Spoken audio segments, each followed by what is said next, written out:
ओम शांति। बाबा के बच्चे किसी भी बीमारियों का इलाज कर सकते हैं, बशर्त उनको वह विधि पता होनी चाहिए। अगर कोई भी ब्राह्मण आत्मा इन विधियों को अपना ले तो 100% किसी भी बीमारी का वह इलाज कर सकते हैं। हमें सिर्फ मन में नहीं बोलना है, प्रैक्टिकल में दिखाने का समय आ चुका है। क्योंकि मेडिसिन भी फेल हो रही है आजकल, दवाइयां भी कितनी लेना। बाबा ने कहा कि मेडिकल सत्ता फेल होने वाली है, धर्म सत्ताएं भी फेल होने वाली है, तो लास्ट में ही जो अपनी योग बल की जो सत्ता है वही पास होने वाली है। तो अब समय आ चुका है कि हम लोगों की बीमारियों का भी इलाज करें। तो आप सभी आत्माएं अगर इस सेशन को सुन रहे हैं, बाबा के बच्चे आसपास में कोई भी बीमार है, परेशानी है, तो पहली चीज यह अंदर से महसूस कर लेना कि अगर आपने उसकी बीमारी को ठीक करने के अगर आप निमित्त बने तो आपको भी शरीर जन्म जन्मांतर के लिए ठीक मिलेगा। क्योंकि आपके कई सारे हिसाब किताब ऐसे क्षणिक में खत्म हो जाएंगे। तो समझ में आ गया, यानी टेक्निक क्यों सीखनी जरूरी है, या विधि क्यों ठीक करने की जरूरत है। क्योंकि अगर आप ब्राह्मण आत्मा कुछ आत्माओं की भी बीमारियों को ठीक करने के निमित्त बने तो आपका शरीर, आपका तन हमेशा के लिए स्वस्थ मिलेगा। ओके, समझ गए। लेकिन एक बात का ध्यान रखना, इस विधि में सच्चाई और सफाई होनी चाहिए। तो चलो शुरुआत करते हैं कि हमें किसी भी आत्माओं की बीमारी को इलाज करने के लिए सबसे पहले हमारे स्वयं के अंदर किस तरह के विचार होने चाहिए। अगर आपके अंदर इस तरह की भावनाएं हैं जो विधि बता रहा हूं, तो ही किसी की बीमारी को ठीक करने के लिए उसको आश्वासन देना, वरना स्वयं भी तुम धोखे में होंगे और अन्य आत्माओं को भी तुम धोखे में रहोगे, यानी और पाप के भागी हो जाएंगे। यानी विधि पता नहीं है, पेशेंट को सामने बुला लिया है तो धोखा है ना, ये तो अंदर से पाप कर्म बनाना हुआ। तो कैसे है, तो थोड़ा पहला आपको ध्यान रखना है कि किसी की बीमारी को ठीक करने के लिए आपके अंदर कैसे विचार होने चाहिए। जैसे आपके पास पेशेंट आता है, बाबा के बच्चे हो, आप भगवान के बच्चे हो, तो ज्यादातर ब्राह्मण आत्माओं के अंदर से एक ही बात चलती है। सामने वाला कहता है ना, मुझे ठीक कर दो, ये बहुत बीमारी है, शरीर की बीमारी है, तो सारे बड़े बड़े भाई बहन के अंदर एक ही दृष्टि से उसको देखते हैं। क्या, अरे उसका तो हिसाब किताब है, बाबा थोड़ी ठीक करने वाला है, उसका तो कर्मों का हिसाब किताब चल रहा है। यह भावना जिस व्यक्ति के अंदर आती है वह आत्मा अभी तक ज्ञान को समझ ही नहीं पाई है, योग को समझ ही नहीं पाई है। क्योंकि जब आप कहते हो कि उसके कर्मों का हिसाब किताब है, उसकी बीमारी का हिसाब किताब है, उसके साथ एक लाइन और जोड़ देना। कौन सी लाइन जोड़ देना? हाँ, मानते हैं कि उसके कर्मों का हिसाब किताब है, उसके शरीर की समस्या का उसका हिसाब किताब है, लेकिन उसी हिसाब किताब में एक लाइन और लिखी गई है कि आज वो मुझ आत्मा के पास आया है तो मेरे पास आकर उसके शरीर का ठीक होने का भी हिसाब किताब उसके खाते में, उसकी कुंडली में लिख दिया गया है। जब आपके पास आए तो ये संकल्प शुभ भावना का आपके पास होना चाहिए कि 600 करोड़ आत्मा है, 700 करोड़ आत्मा है, वो आत्मा आपके पास पहुंची है, इसका मतलब भगवान आपके साथ विशेष कार्य कराने वाला है। आप कोई साधारण आत्मा नहीं हो। तो आपकी सोच ये होनी चाहिए कि इसके कर्मों का हिसाब किताब है जो अभी भोग रहा है, लेकिन अभी उसके हिसाब किताब में लिखा हुआ है कि अब वो मैं आत्मा निमित्त बन करके उसको ठीक करने वाली हूं, क्योंकि उसके हिसाब किताब में अब ठीक होना लिखा है। आपके पास आए क्यों? क्योंकि आप तो समाधान स्वरूप हो। बाबा ने कौन सा टाइटल दिया आपको दिया है बाबा ने समाधान स्वरूप। तो जैसे ही कोई बीमार आत्मा आती है, कोई आती है, तो हिसाब किताब का रोना मत रोना। हिसाब किताब का रोना रो तो उसके साथ में एक बात और ऐड कर लेना। क्या ऐड कर लेना? कि यह हिसाब किताब तो है, लेकिन अब वो मेरे पास आई है तो वो भी तो हिसाब किताब हुआ ना, आपके पास आई वो भी हिसाब किताब, अब मेरे पास आई है तो वो उसको ठीक करने का हिसाब किताब चालू हो गया। वो हिसाब किताब गया, पुराना खत्म। ओके, तो पहला जब आपका ये विचार आएगा तो 30% आपका काम हो गया, वो आत्मा ठीक होना चालू हो जाएगी। क्योंकि हम आत्माएं पवित्र हैं, हमने विकारी जीवन को छोड़ दिया है। तो जो आत्मा पवित्र होती है ना, उसके संकल्प में बहुत बड़ी ताकत होती है, उसके विचारों में बहुत बड़ी ताकत होती है। वो संकल्प और वो विचार उसकी एनर्जी को बहुत ज्यादा हिल कर देता है, बढ़ा देता है।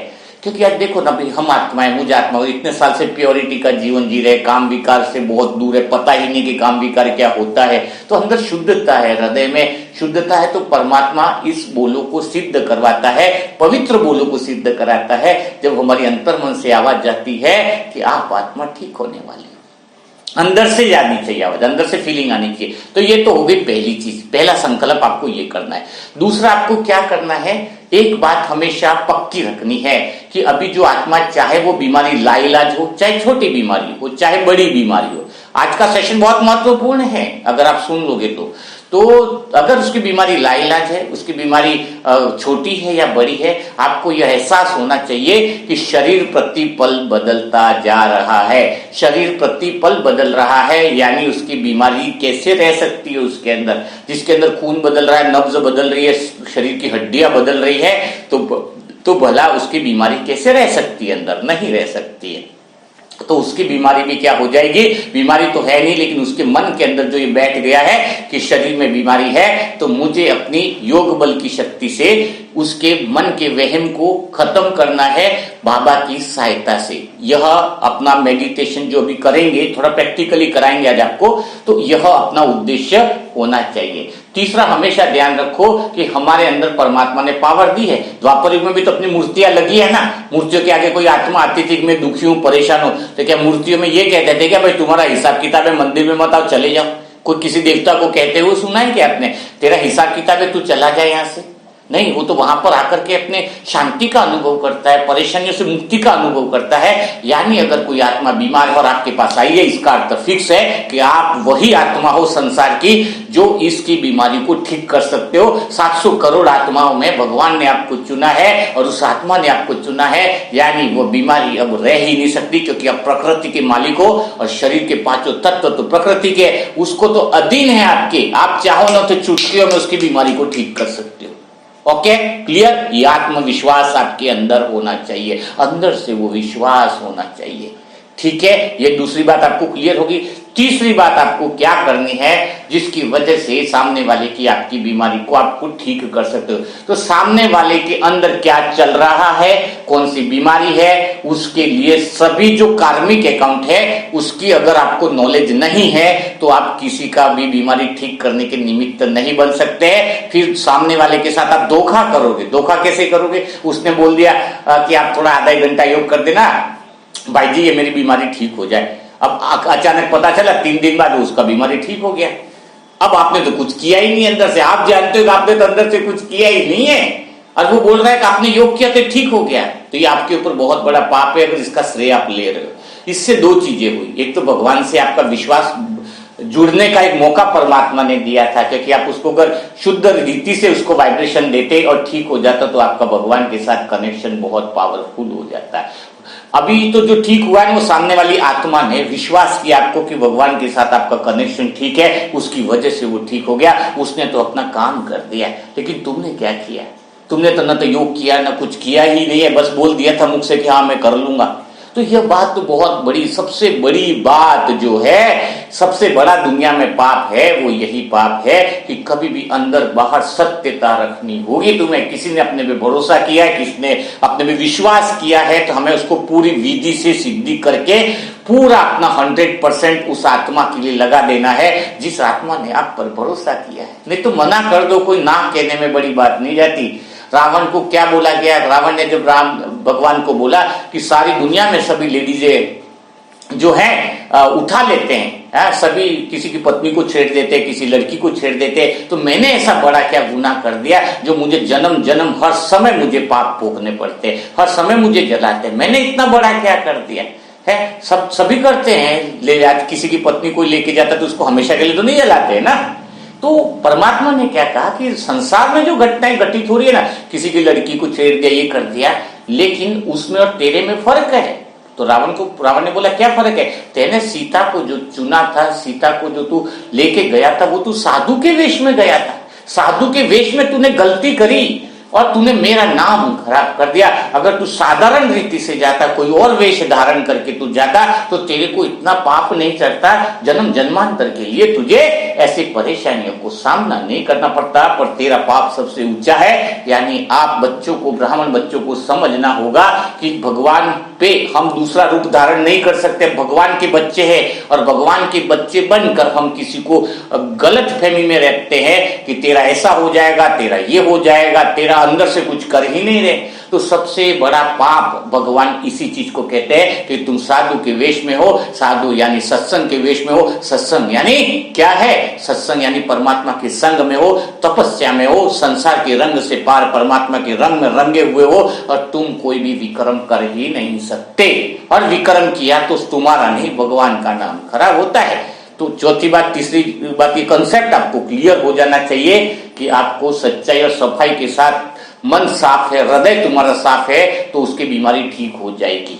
अब आना है विधि पे। विधि के लिए मैंने आपको पहले ही बताया कि सच्चाई सफाई इसीलिए होनी चाहिए कि अगर तुम्हें उसके कार्मिक अकाउंट की नॉलेज नहीं आ रही है, तुम्हें इसकी समझ नहीं आ रही है, तो फिर तुम इलाज नहीं कर पाओगे। जैसे आज हम उदाहरण लेते हैं, हृदय की किसी को प्रॉब्लम हो तो उसके लिए अलग विधि है, कोई पाचन तंत्र की प्रॉब्लम है तो उसके लिए कोई अलग है, किसको कमर दर्द की प्रॉब्लम है जो ठीक ही नहीं हो रही है, आंखों के लिए कुछ इश्यू है, तो सबकी अलग अलग कार्मिक अकाउंट के हिसाब से अलग अलग विधियां है। उसी को अगर हम विधि से सिद्धि करेंगे तो उस आत्मा की बीमारी 100% खत्म हो जाएगी। 100%, 99% मत लो, आप 100% एफर्ट दे रहे हो तो रिजल्ट भी बहुत अच्छा मिलेगा। तो आज हम बात कर रहे हैं एक कोई सा भी प्रैक्टिकल लेने के लिए डायबिटीज के पेशेंट की, डायबिटीज के बीमारी की बात करना चाहेंगे। तो डायबिटीज के लिए जो पेशेंट है, जिनको डायबिटीज है, उसको हमने 2 दिन हो गए, उसके लिए हम विशेष कार्य जो योग करना चाहिए, क्या विधि हमने अपनाई, मुझ आत्मा ने क्या किया उस आत्मा के लिए, तो वो विधि अगर आप भी फॉलो करते हो तो आपको अंदर से सेटिस्फेक्शन मिलेगा कि वास्तव में कैसे हमें अपनाना चाहिए। तो उस बहन का नाम है सरिता अग्रवाल, है ना, और उनके हस्बैंड से बात हुई थी और ये हम लोगों से मतलब पता चला कि इनको शरीर में प्रॉब्लम है डायबिटीज की। तो सबसे पहला काम क्या करना था? तो सबसे पहले हमने उनको इंफॉर्मेशन दे दी, समझा दिया बात करके कि आपको डायबिटीज हुई क्यों है। अच्छा, डायबिटीज और पाचन तंत्र है ना, वो भी थोड़ा सा मिलता जुलता है लेकिन डिफरेंट है उसके अंदर। किसको पाचन तंत्र की गड़बड़ी है उसके लिए थोड़ा सा डिफरेंट है, तो ये बात को समझ लो। तो जैसे अभी पेशेंट आपके पास आता है, आप सबकी मनोकामनाओं को पूरी करने वाले आत्मा हो, तो सबसे पहले क्या करना था कि उसको डायबिटीज क्यों है। तो सबसे पहले उसको ये देखो कि उसने कौन सा भोजन बंद किया है। आपको बीमारी की कम नॉलेज है, सीधा पूछो क्या क्या है, तो उन्होंने बताया कि भाई मीठा मीठा सब छोड़ दिया है। तो आपको पता होना चाहिए कि किस वजह से उसको बीमारी हुई है उस आत्मा को। तो सबसे पहली बात है जिसकी वजह से उसको बीमारी हुई है वो है कि भगवान ने उसको जो कोटा दिया था, उस आत्मा को, सरिता बहन को जो कोटा दिया था, खाने का जो कोटा दिया था, अनाज का जो कोटा दिया था, वो जाने अनजाने, वो बहन तो बहुत अच्छी, दिल से अच्छी, लेकिन गलतियां तो सबसे होती है, हमसे भी होती है, सबसे भी होती है, तो उसको एक्सेप्ट करना होगा। आज इसीलिए इसके लिए ले रहे हैं क्योंकि इससे उनको बात करने से उनको परमात्मा की भी क्या मिलती है, माफी मिलती है, और उसके जीवन में उनका शरीर जो है और बहुत बढ़िया होने वाला है, बहुत बढ़िया। यानी ये सब पूछो कि वो शरीर भगवान के कार्य में लगने वाला, ऐसा मुझे अनुभूति हो रहा है, बहुत आनंद आ रहा है, क्योंकि जीवन में रखा ही क्या है, जिसका मन भगवान में रम जाए उसका तो जीवन ही सुंदर बन जाता है। कौन सी घड़ी, कौन सा क्षण आ जाए जो उसके जीवन में बदलाव आ जाए। तो हम बात वापिस उस बात पर आते हैं, कौन सी बात पर आते हैं कि जब हमने पूछा तो भगवान ने जो उनको खाने के लिए जो भोजन दिया था, कोटा बाय चांस 400 किलो, उनकी एज होगी 80 साल जीना है, 90 साल है, तो भगवान ने उसके हिसाब से उनको भेजा था। तो वो खाना अपन जब फेंक देते हैं, जूठा खाना छोड़ देते हैं, कभी गुस्से में खाना बनाते हैं और किसी को प्यार से खाना नहीं खिलाते हैं, ये सब्जी पसंद नहीं है, वो सब्जी नहीं पसंद है, तो किसी तरीके से भी हम खाने का अपमान करते हैं, अन्न का अपमान करते हैं। घर पे कोई मेहमान आ गया तो उसको भी रो रो के खाना खिलाते हैं, किसी को तो प्यार से खिला रहे, रिश्तेदार को किसी को ये। तो इस तरह की जो बीमारी जो आती है शरीर में कि वो खाना अपने शरीर में जाना बंद हो जाता है। क्या होता है, क्यों बंद हो जाता है कि उसका हिसाब किताब है, उसका कोटा है, तो वो कोटा खत्म हो गया, क्या किया जाएगा, क्या करना है। तो उसका जो कोटा जो है वो खत्म हो गया। तो अभी काम ये करना है कि वो आत्मा को इसकी जानकारी दी गई, तो उस आत्मा को सहृदय से स्वीकार करना है कि जो गलती मेरे से हुई है वह मैं आगे से नहीं करूंगी। है उसके अंदर से ये फीलिंग भाव पहले लाना जरूरी है, तभी अपन योग की विधि कर सकते हैं ना। तो उसको जानकारी दे दो, क्या दे दो, वो मैसेज पहुंचा दो, सूचना दे दो कि तुम्हारे अंदर जो बीमारी है, परेशानी है, जो तकलीफ है वो ठीक होने वाली है। शरीर तो प्रतिपल बदल रहा है, तो डायबिटीज तो भी रही नहीं, फिर बदल गया तो नहीं गई, तो वो मन का चीज भी निकलेगा, सब कुछ ठीक होगा। तो पहला काम तो मैंने क्या किया है कि उनको यह एहसास दिला। मैं आपको अपनी विधि बता रहा हूं क्योंकि हमारे पास तो अभी 350 से ज्यादा पेशेंट है, जिसमें से लगभग ऐसे पेशेंट है जो डायबिटीज की बीमारी से फ्री हो गए, डायबिटीज के क्योर हो गए हैं, है ना, बहुत अच्छे से। क्योंकि क्या विधि है तो सिद्धि और भावना शुद्ध होनी चाहिए, तो आप ठीक हो सकते हैं, ठीक कर सकते हैं। तो पहला काम आपने कर लिया। क्या करना है, बीमारी को देखना है, बीमारी की जड़ को देखना है। ओके, समझ में आ गया, क्लियर आ गया। तो यह जो चीज है उसको आपको समझना होगा। अब पहला चीज आपका हो गया। अब आपको क्या करना है, ये बात बता दी गई उनको। अब आपको योग कैसे करना है, उनके लिए मेडिटेशन कैसे करना है, उस बात को समझना होगा। अभी तो हमने उनके लिए जो करना था वो कर ही लिया, 3-4 घंटे जो मेडिटेशन करना है और चल ही रहा है, लेकिन कैसे किया उसको दिल से आपको थोड़ा सा एक्सपीरियंस करवाना चाह रहे हैं, ताकि आप भी किसी की बीमारी को ठीक कर सकते हैं। और अभी भी सभी आत्माओं को जो है 2-5 मिनट, अभी इतनी सारी आत्माएं जुड़ी हुई है, 500 आत्मा ग्रुप के अंदर, तो सभी आत्माओं को भी हमने कह दिया कि सरिता बहन के लिए आपको 2 से 5 मिनट विशेष योग करना है। कौन सा योग करना है वो उनको पहले से हमने बता रखा है, क्योंकि वो पूरा ग्रुप होता है, उनके वाइब्रेशन और उनकी एनर्जी भी काम करती है। तो करना क्या होगा, तो सबसे पहले बाबा से आपको प्यार भरी बातें करनी होंगी। जैसे ये अभी पेशेंट था हमारे सामने सरिता बहन, तो हमने भगवान से बातें करी, और वो सारे ग्रुप भी ऐसे ही करता है क्योंकि वो ऑलरेडी ट्रेंड है, आप शायद नए हो सकते हो, ठीक है ना। क्योंकि हमारे पास कोई पेशेंट आता था एक साथ सारे ग्रुप में वो मैसेज चला जाता जो ग्रुप में जुड़ा है ना। अभी कोई आत्मा नॉर्मली जुड़ी है वो ग्रुप में नहीं बोल सकते, क्योंकि क्वेश्चन आंसर होता है उनका, क्वेश्चन आंसर में जुड़ते हैं, फिर कोई कमी है तो वो बहुत प्रक्रिया के बाद फिल्टर होकर ग्रुप में जुड़ता है। ग्रुप में जुड़ा यानी प्योर आत्मा। क्या क्यों नहीं रहता है ग्रुप में, है ना। तो क्या करना है, कैसे करते हैं, वो मैं आपको प्रैक्टिकली थोड़ा समझाता हूं कि मैंने कैसे बात करी। 4 घंटे की बातचीत रहती है, लेकिन मैं तो आपको थोड़े टाइम के लिए बताता हूं कि क्या चीज हमें करनी चाहिए। अब मैंने बात चालू कर दी भगवान से, मीठे बाबा से। अब पहली बात है कि डायबिटीज है तो आपको भोग कैसा लगाना है, भोग लगा के आपको बात करनी है। तो भोग कौन सा लगाऊंगा, आप सोचोगे कौन सा लगाऊंगा, उनके तो जीवन में कोटा खत्म हो गया ना खाने का, कौन सा मीठा खाने का कोटा खत्म हो गया है। तो हमने इतना मीठे भोजन का भोग लगाया है बाबा को।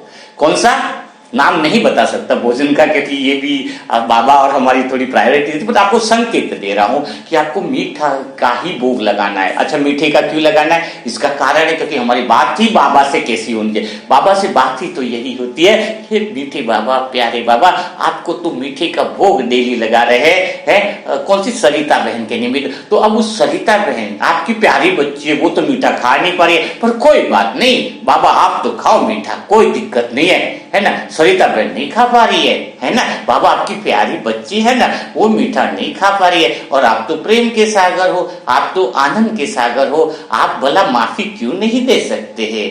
उससे गलतियां हुई है, जाने अनजाने में गलतियां हुई है, उसको पता नहीं था, लेकिन आज उस आत्मा को एहसास हो गया है। क्या एहसास हो गया है कि अन्न का अपमान नहीं करना है, कणे कणे के अंदर भगवान का प्रसाद समाया हुआ है। हे परमात्मा, हे मीठे बाबा, आप इस मीठे भोग को आप स्वीकार करो। लेकिन कहीं न कहीं हृदय के अंदर एक बात लगती है मेरे बाबा कि वो आत्मा मीठा नहीं खा पा रही है। उस आत्मा के अंदर वह शक्ति और वह पावर वापिस दे दो। उसका शरीर जो बदल चुका है, जिसके अंदर वह डायबिटीज नहीं है, तो उस आत्मा को वह एहसास दिला दो मेरे बाबा। वो आप पे बहुत विश्वास करती है, उनके लौकिक हस्बैंड जो हैं वो भी आप पर बहुत ज्यादा भरोसा करते हैं, आप पे पूरी तरीके से कुर्बान है। तो उनके प्यार को रिटर्न के रूप में उनकी वो लौकिक वाइफ सरिता बहन के शरीर को ठीक कर दो, उचित स्वास्थ्य प्रदान करो। मीठे बाबा, आप जैसा मीठा भोग आप जैसे स्वीकार कर रहे हो, आपकी वह लाडली बच्ची, आपकी प्यारी बच्ची वह भी भोग स्वीकार कर सके, वह भी मीठे भोजन को खा सके। मीठे बाबा, अगर आपको लगता है कि उसने बहुत ज्यादा गलतियां किसी जन्म में जाने अनजाने में हो गई है, तो मैं आत्मा अपनी तरफ से भी अपने खाने का कोटा, एक टाइम का भोजन कुछ दिन के लिए त्याग करने के लिए तैयार हूं। बस शर्त यह है कि मीठे बाबा आप उस आत्मा के कोटे को बढ़ा दो। तो यह हुई पहली स्टेज की बात। आपको सिखा रहे हैं कि आपकी बात हृदय से निकलनी चाहिए। ऐसे तो सबके बीच में बताना नहीं चाहिए, लेकिन फिर भी बता रहा हूं कि मैं आत्मा ऐसी आत्माओं के लिए करता हूं। तो सुबह का नाश्ता कर लेता हूं, दोपहर का भोजन कर लेता हूं, और 2-4 दिन के लिए, ये बताया नहीं जाता है, लेकिन आप सच्चे दिल से कर सको, इस शाम का भोजन वगैरह हम नहीं खाते। ऐसे अगर डायबिटीज वगैरह की पीछ, क्यों? क्योंकि हमारे कोटे का भोजन उसके खाते में ऐसा ऐड हो जाए, उसके खाते में वो मल्टीपल गुना में ऐड हो जाता है। जब कोई दूसरी आत्मा किसी अन्य आत्मा के कोटे में सच्चे दिल से भोजन को ट्रांसफर करती है, तो समझ लेना कई गुना उसके जीवन में सुख और शांति का आनंद आ जाता है। भगवान उसके कोटे में तुरंत लिख लेता है 500 किलो था 1000 किलो कर दिया जाए। अपने को अंदर से एहसास होता है, क्योंकि अपन भगवान से सच्चा प्रेम करते हैं, सच्ची मदद लेते हैं परमात्मा से। तो पहला काम क्या करना है डायबिटीज में, हो सके तो अगर वो आत्मा पे भरोसा करिए, 2-3 दिन तक आप एक ही टाइम भोजन करो, सुबह का नाश्ता करो, शाम को तो वैसे भी करना भी तो नहीं चाहिए। तो आप 1-2-3 दिन जो आपसे हो सकता है वो कोटे को त्याग करो। क्योंकि भगवान को कौन से बच्चे अच्छे लगते हैं? जो सीरियस है किसी आत्मा के लिए, तब उसकी दुआएं, तब उसकी शक्तियां, तब उसके रिजल्ट उस तक पहुंचते हैं। तो जब हम आत्माएं दिल से किसी के लिए करते हैं, तो फिर वो बहुत बड़ा आनंद आता है। दूसरी बात कौन सी बताए जो करनी चाहिए, कि उस आत्मा का शरीर बदल चुका है, वो डायबिटीज वाला शरीर नहीं रहा। तो हे परमात्मा, तुम उसको इतनी शक्ति दो कि उसको यह एहसास होने लगे कि उसके अंदर तो कोई बीमारी है ही नहीं है। तो अपने सबके जो वाइब्रेशन है वो भी उस आत्मा तक बहुत पावरफुल पहुंचते हैं। और हम यह भी कोई, आप भी जो भी आत्मा इतने अभी जुड़ी हुई चैनल से, आप भी उस आत्मा के लिए 2 से 3 मिनट बहुत विशेष संकल्प करना, योग में करना ही सही। करने से आपका शरीर भी ठीक होने वाला है। जब आप किसी को देने की भावना रखते हैं, तब आपका जीवन सुखमय होगा। आपका तन, जब भी आपको मौका मिले कि किसी के लिए 2 मिनट 3 मिनट विशेष संकल्प करना, तो टाइम पास मत करना, सच्चे दिल से। अभी जो भी आत्माएं सुन रही हैं, आज योग में बैठो, क्योंकि आज कल इनकी बारी है, कल आपकी हो सकती है, कल मेरी भी हो सकती है। जब हम किसी के लिए दुआएं देंगे तो हमें दुआएं मिलेगी, है ना? तो आप इस समय जो सुन रहे हैं, तो सभी आत्माओं के हृदय के अंदर एक संकल्प चले। क्या संकल्प चले? कि सरिता बहन के शरीर की जो भी बीमारियां हैं, हे परमात्मा, उसके शरीर की बीमारियों को आप ठीक करो, उसमें इतनी शक्ति प्रदान करो, इसके खाने का जो कोटा है वो बढ़ोतरी कर लो।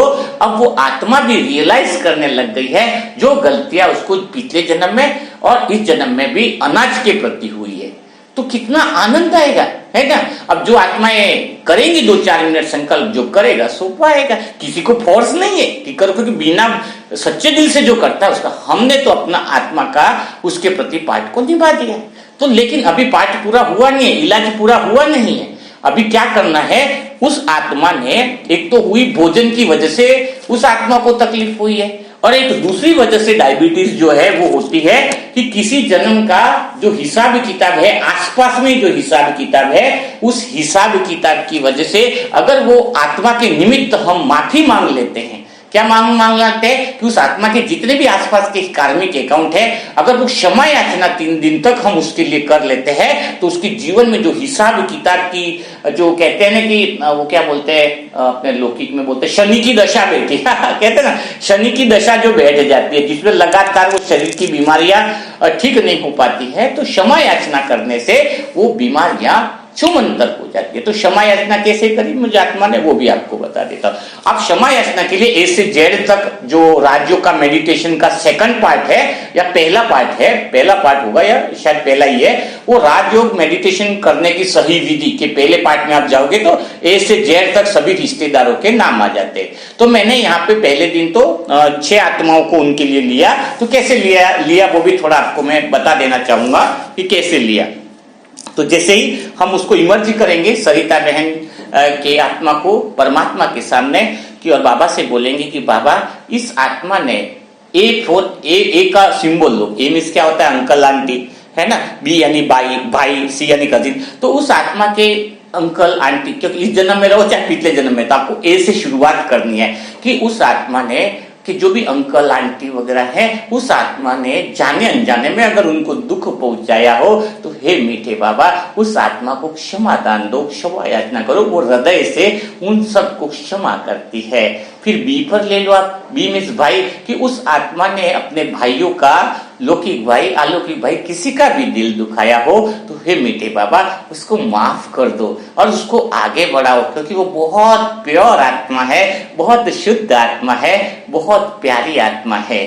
फिर आप सी पर ले सकते हो, कजिन्स वगैरह है, रिश्तेदारी में जो कजिन वगैरह है उनके साथ भी किसी तरह का मतभेद हो गया हो, व्यवहार ऐसा हो गया हो, तो उनको भी वह माफी मांगती है, क्षमा याचना करती है। और उनसे अगर गलतियां हो गई हो तो वो आत्मा उन सबको क्या करती है? माफ करती है। फिर डी पर ले लो डैडी, कि उस आत्मा के जो लौकिक पिताजी है उनकी दुआएं बहुत ज्यादा जरूरी होती है शरीर के ठीक करने के लिए। तो लौकिक पिताजी से भी जो उसका जाने अनजाने में जो भी कार्मिक अकाउंट रहा हो, जाने अनजाने में ऐसी बातें मुंह से निकल गई हो जो किसी का दिल दुखा रही हो, तो उस चीज के लिए भी यह आत्मा आपसे बहुत माफी मांगती है। और आप तो भोलेनाथ हो मीठे बाबा, आप उससे क्षमा करो, माफ करो, उसको आगे बढ़ाओ, है ना।